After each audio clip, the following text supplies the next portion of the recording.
Number one, and this should come up on the Jumbotron. Life's not easy. Is it up there? Life is not easy. It is not. Don't try to make it that way. Life's not fair. It never was. It isn't now, and it won't ever be. Do not fall into the trap, the entitlement trap, of feeling like you're a victim.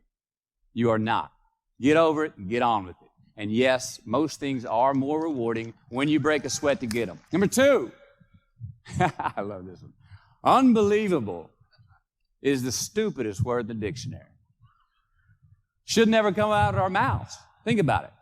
To say, oh, wow, what an unbelievable play. It was an unbelievable book, an unbelievable film, an unbelievable act of courage. Really? It may be spectacular, it may be phenomenal, most excellent or outstanding, but unbelievable? Give others and yourself more credit. It just happened. You witnessed it. You just did it. Believe it. What about the other side of unbelievable? You know, that side when we humans underperform or act out of our best character. For instance, man flies a suicide jet into the World Trade Center. Millions die from diseases every day that we have cures for. Bob the Builder swears that he's going to have your house built by Thanksgiving, and you can't move in until Christmas the next year. Our best friends lie to us, and we lie to ourselves all the time. Unbelievable? I don't think so. Again, it just happens, and it happens every day. Nothing that we Homo sapien earthlings do is unbelievable. And if there's one thing you can depend on people being, it's people. So we shouldn't be surprised. We, us, are the trickiest mammals walking the planet. I'm not worried about the monkeys. I'm worried about you and me. So acknowledge the acts of greatness as real, and do not be naive about mankind's capacity for evil, nor be in denial of our own shortcomings. Happiness is an emotional response to an outcome. If I win, I will be happy. If I don't, I won't. It's an if-then, cause and effect, quid pro quo standard that we cannot sustain because we immediately raise it every time we attain it. You see, happiness demands a certain outcome. It is result reliant. And I say if happiness is what you're after, then you're going to be let down frequently and you're going to be unhappy much of your time. Joy, though, joy is a different thing. It's something else. Joy is not a choice. It's not a response to some result. It's a constant. Joy is the feeling that we have from doing what we are fashioned to do, no matter the outcome. Now, personally, as an actor, I started enjoying my work and literally being more happy when I stopped trying to make the daily labor a means to a certain end.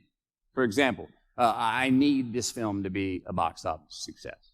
You know, I need my performance to be acknowledged. I need the respect of my peers. All those are reasonable aspirations, but the truth is, as soon as the work, the daily making of the movie, the doing of the deed became the reward in itself for me, I got more box office, more accolades and respect than I ever had before. See, joy is always in process.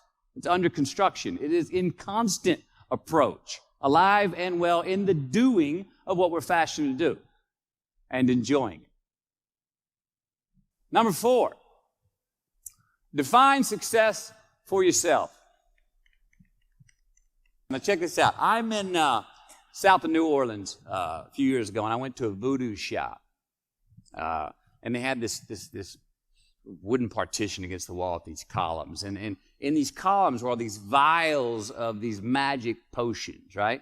And the headings above each potion defining what they would give you were things like fertility, health, family, legal help, energy, forgiveness, money. Guess which column was empty? Money. The more we have, the more successful we are, right? Now, I would argue that our cultural values have even been financialized. It's a get-rich-quick on the internet, richest 15 minutes of fame world that we live in, and we see it every day. But we all want to succeed, right? So the question that we've got to ask ourselves is what success is to us, what success is to you. Is it more money? That's fine. I got nothing against money. I don't. Maybe it's a healthy family. Maybe it's a happy marriage. Maybe it's to help others, to be famous, to be spiritually sound, to leave the world a little bit better place than you found it. Whatever your answer is, don't choose anything that will jeopardize your soul. Prioritize who you are, who you want to be, and don't spend time with anything that antagonizes your character. Don't drink the Kool-Aid, man. It tastes sweet, but you will get cavities tomorrow. All right? Life is not a popularity contest.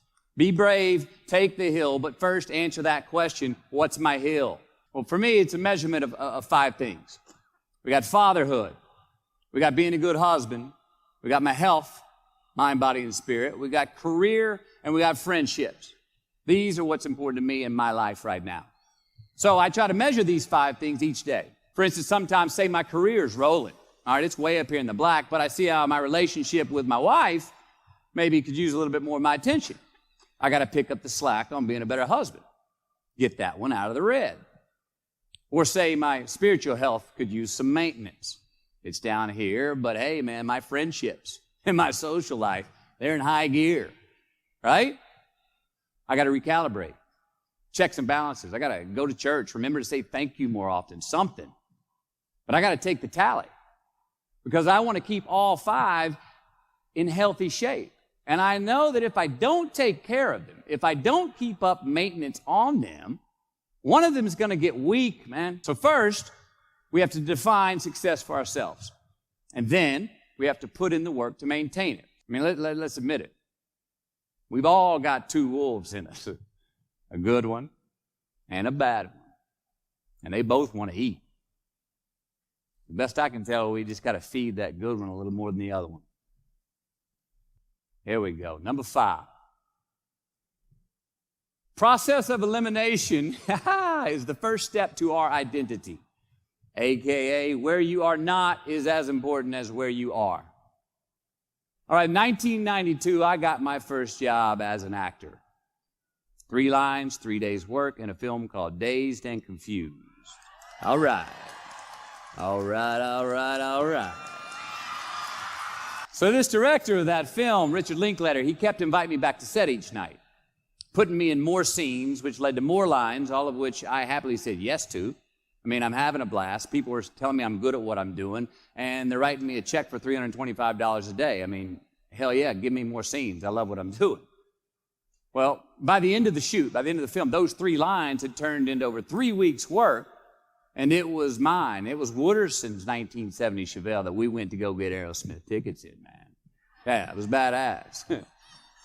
Well, a few years ago, I'm watching this film again, and I noticed 2 scenes that I really shouldn't have been in.